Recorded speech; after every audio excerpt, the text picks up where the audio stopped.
Hello all, I hope you're all having a great day. Today's video is going to be my thoughts and feelings over the newest Fallout Shelter update, the biggest one they've had in years. And I want to go through some of the good parts of this update, particularly starting with the quest lines. But before we get into that, I just want to let you know this is the first sort of scripted video that I've done, and I'd like to know any of your constructive feedback, and if you liked it, give us a like. But going on to here, new quest lines I feel have been really good. There were 4 quest lines in total, and it ranged through over the 5-week period, having their own requirements to hit before you can start them.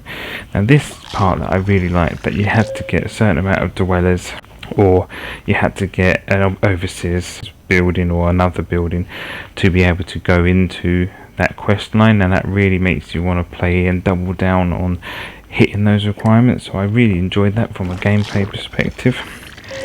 And the new quest lines themselves, well, I think they were quirky, they were funny in some places.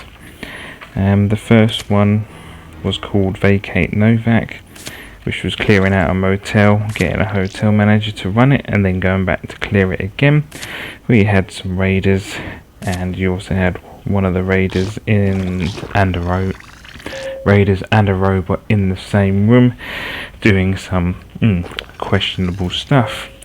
And the quest line was called The Day Area 51 Stood Still, and this led that you had to go into and infiltrate a Brotherhood of Steel base, collect some goodies, some weapons, some armor, and go and take out some aliens at the end.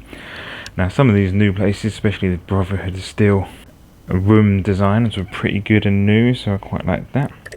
And then we had to go into getting the ghoul, and then going into the Securitrons Uncapped, where this storyline where Securitrons were attacking everybody, and we found out that someone was taking their combat inhibitors, and we had to put a stop to that.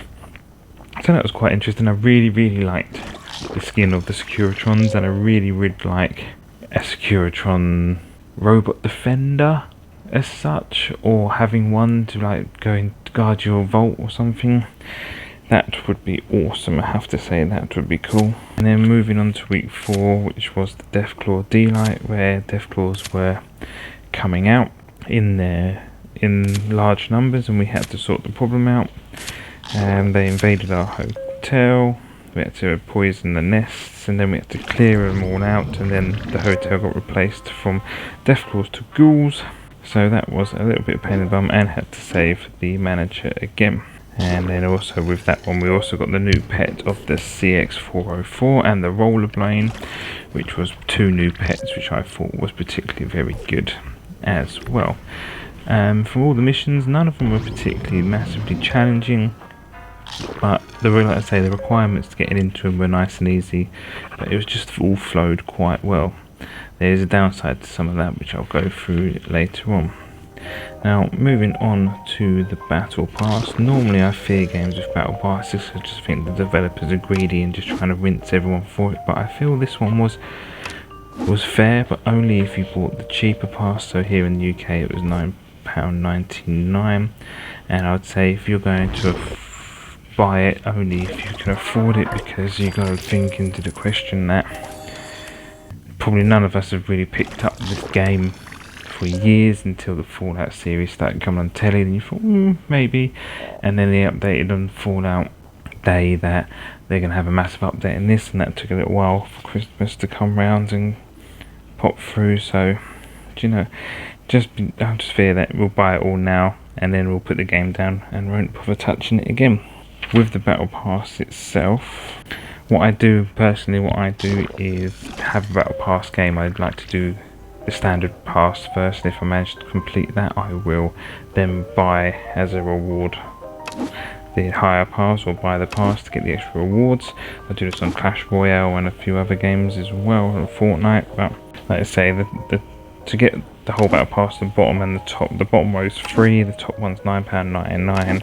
If you go for the £19.99, which unlocks the top one, plus it looks like a house exclusive character, which I think is exclusive, but who knows whether you can actually get it in a lunchbox or something later on. So if you can, that will sort of diminish that, but you get one outfit, the same stuff as the top line, and 25 badges to go through the battle pass. So I think, to be fair, that is quite expensive, which is why I feel for £9.99 you do get the top lines, and most importantly, out of the top lines, which are most important, is that you get the 2 skins. You get the New Vegas skin outside, which for the love of money could not find that for ages, but you have to go to the Vault store to be able to change that, and the other Nuka Cola, the Sunset Sarsaparilla skin.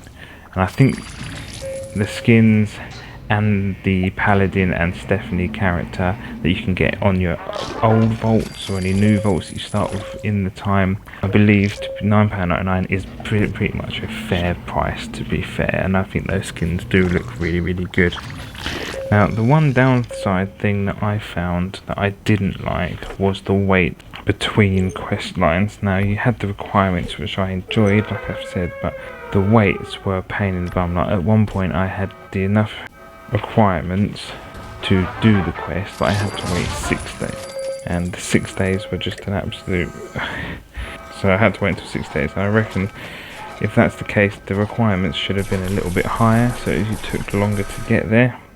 But I mean, without using the phone exploit, you had to wait this time, and I just feel that was a really long wait, which sort of diminished the experience a little bit for me. But having said that, that is the only thing that I found there was a little bit of the disappointment in my mind.